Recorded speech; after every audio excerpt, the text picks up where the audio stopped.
So in order to make an account, the user must just fill in the relevant details. For the type of account, the user can choose seller and buyer, or just seller. The user must enter the password the same twice to create the account. When logging in, if the user does not put in the correct email, a message displaying this will show. Again, if the user does not put in the correct password, a message displaying this will also show. Here we will see a dashboard of a buyer and a seller, and you can see the user switch between the buyer dashboard and the seller dashboard. If you're only a buyer, you can only see the buyer dashboard. If you're only a seller, you can only see the seller dashboard. Now we can also have admin accounts. Here you can see the admin dashboard if you log in as the admin, and when you are an admin and create a new account, you can create the new account as an admin. Here you can see the admin can deactivate and reactivate users. You can also see the number of completed products, the number of active products, the number of users, and a list of the users. Now if you try and log in with a deactivated account, you will get a message saying that account has been deactivated. So you can see a seller can add a product. Here it adds a tennis racket. So if you're a buyer, you will not see this link to add new product. And you can see that you can't add a product in the past. Those are blocked off. And for the categories, you can get a drop down of every category that's already been added. Here you can see a list of the categories, but there is no category for sport yet, so you can add a sport. Here you can see the user has added a time in the past. So you get a message saying you need a time after this time, and there you go, it's worked.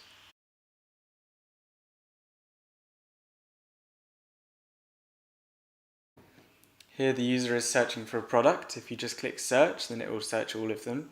You can also click on the heading names to rearrange them in order. You can also do a more advanced search. So here the user is searching crunchy and wants to search in the description as well as the title on a certain day for a certain category between two starting prices. So here there are two products that adhere to those, and they're both biscuits.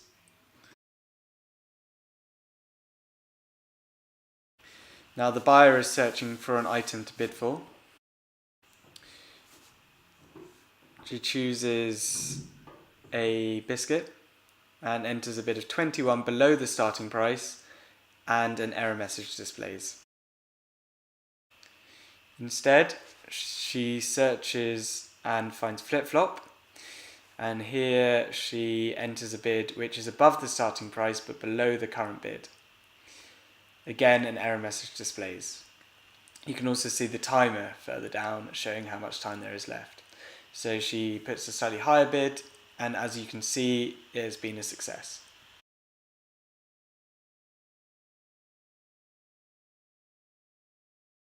Now the user logs out and a new user logs in, and this new user will search the products, and the user can see that previous bid that the previous buyer put on. Now the auction is nearly finished, and as you can see the timer counts down and lets the user know that the bidding has ended.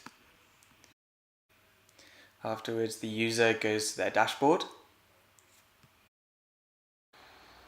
and if the user scrolls down to the finished items section, the user can see a list of finished items, and at the bottom there is that watch that they bid on, and you can see that they won. Here the original user logs back in.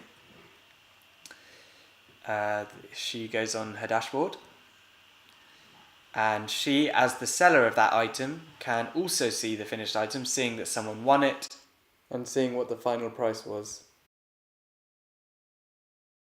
Here the user is adding an item to the watch list. Then she clicks on the item and places a bid on it as well. You can see the bid is successfully submitted, and she logs out and another user logs back in. At this point, this user has a look at that item as well, and this user outbids the previous user.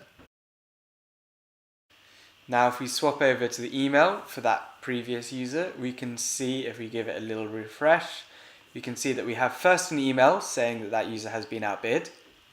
All users who have been outbid will get that email.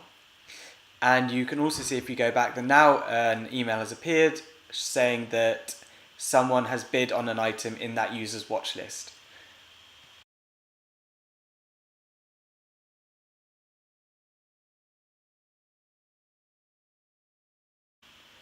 So now if we log in as a seller, view the seller dashboard and see the items that have yet to finish on current items, you can see the viewing history, which is the number of views of that item, the number of bids of that item, and the current highest bid. You can also see the finished items and see how they were finished, whether they were won, whether the highest bid was lower than the reserve price, or if there were no bids. You can also see the feedback, the average feedback, each individual rating, comments, and who it was from. Now if we go back to watch, we can see the bid has ended, so this feedback section appears where you can put a rating and comments in. And since this is the seller, it will appear on the buyer's dashboard, which we will see now. The system automatically determines whether the logged in user is the buyer or the seller of the item. Now on the buyer dashboard, we can see a summary of the items on the watch list, current highest bid, your highest bid, and you can remove items from the watch list. You can also see current items, your highest bid and current highest bid, and you can see finished items. Here, watch has appeared on the list of finished items, showing that the user has won it. And you can see the feedback, again, average feedback and different comments. Now if we click on watch, we have the option to leave feedback on the seller, and this will appear on the seller's dashboard, of course. Now it's also possible to see individual feedback on the different sellers. If you click on a product, you can see the seller average rating. Let's see it for 2 users.